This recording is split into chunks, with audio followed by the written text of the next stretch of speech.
So today, the topic of discussion is the feet. Okay. Now, feet are really important.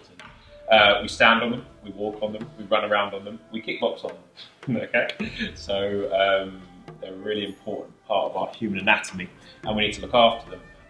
But unfortunately, modern day lifestyles don't always lend themselves well to looking after your feet. We walk around in, well, I don't know, high heel shoes. Often. We train barefoot quite often, and even actually running shoes can actually be really detrimental to the health of our feet. So we really need to look after them. So today we're going to show you a few techniques, 4 techniques to help you and show you how to look after your feet well. So we're going to show you a few techniques first of all. So we'll take a little bit of lotion. Okay. Now there are a few main bits to the foot which are really important. The first of which is the arch of the foot, okay? We need to really look after. The second is the big toe, okay? And the third is the heel, okay? So I'm going to show you how to look after the arch first of all. So what we'll do, I'll kind of do a little bit, and I'll ask you to get a little bit of lotion on your hands and your feet as well, and I'll kind of talk you through what I want you to do. Just get a little bit of lotion on the foot. Nothing crazy, I guess. And what I want you to do is start to work along the arch of the foot here. So right from the heel. Okay. You comfortable there? Yeah. So right from the heel all the way up to the ball of the foot. Okay, that's where I want you to work. Okay.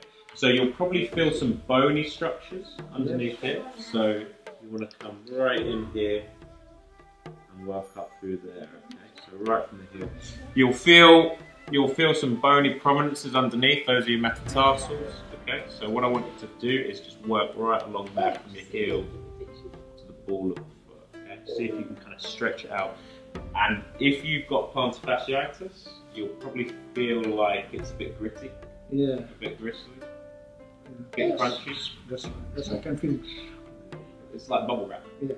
Like bubble wrap. So that's what we want to try and work out there. It feels like an oval shape. Try and follow the curve of that oval. Okay? So what you want to do is, what's quite nice is if you can either do a butterfly grip, so your fingers like this, or you can do a reinforced grip, so your thumbs one on top of each other. Okay? And then you can just work around. Cool, so that's the first area to work through is the arch first of all, so you can really get stuck into that arch and have a good play. And generally I'd normally spend about 3 or 4 minutes working through. Second area, which tends to get a little bit gritty, is in between the first toe and the second toe. So if you run your fingertips along the toes and then run up, you'll feel your tendons, your bony structures there. So either double thumb or double finger. And that can work really nicely. So again, this one tends to get really tight and gritty in people that wear high heels. So again, this is a really good place to work through. You can even come in through the underside as well at the same time, grip round. And can you see I've got the front and the back at the same time? That can work through. Cool, so that's a nice space to work through. Third technique, and it's a really easy one. This one, really easy. It's our long toe extensor here. This tends to get very tight, especially in modern footwear. So if I take a typical running shoe, okay, do you see how the running shoe is curved upwards? You see how that would be. So if in my foot, all day long, I'd be walking around like this, extended. Okay? That can play havoc with your plantar fascia, because effectively you're putting a massive, if you see my foot, if I raise my big toe, can you see how that lifts my arch? Puts a big strain on that plantar fascia, especially if you're going to be in sort of shoes 8, 9, 10 hours a day. If you're running however many miles a week, it can get really uncomfortable. So all you do, really easy, point the toes, take your hand over the big toe, and just pull down. Easy, right? What you may find is the stretch actually not just go from around the toe, but also right up into the shin. The muscle which extends the toe, its muscle belly, its origin is actually up into the leg, so that's why you can feel it through that. So again, I would hold this stretch around about 30 to 60 seconds. The final technique is working through tibialis posterior.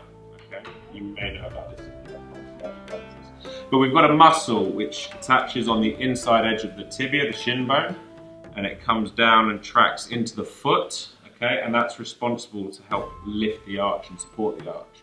A lot of people with plantar fasciitis or heel pain or arch pain will normally have dysfunction in the tibialis posterior.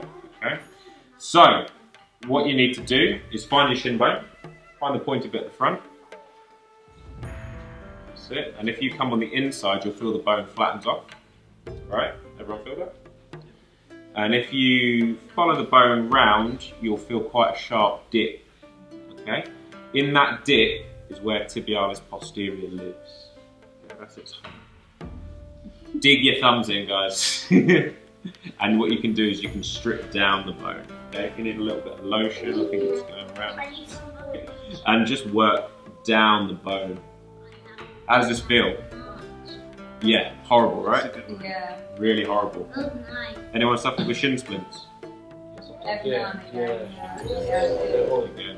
So shin splints is a condition caused by tibialis posterior pulling on the tibial surface. So if your tibialis posterior is too tight or working too hard, that could be a cause for your shin splints. So that's your 4 techniques, guys, to maintain your feet, have good foot health. Most important thing is do them on both sides, and if you can get this done sort of 2 to 3 times a week,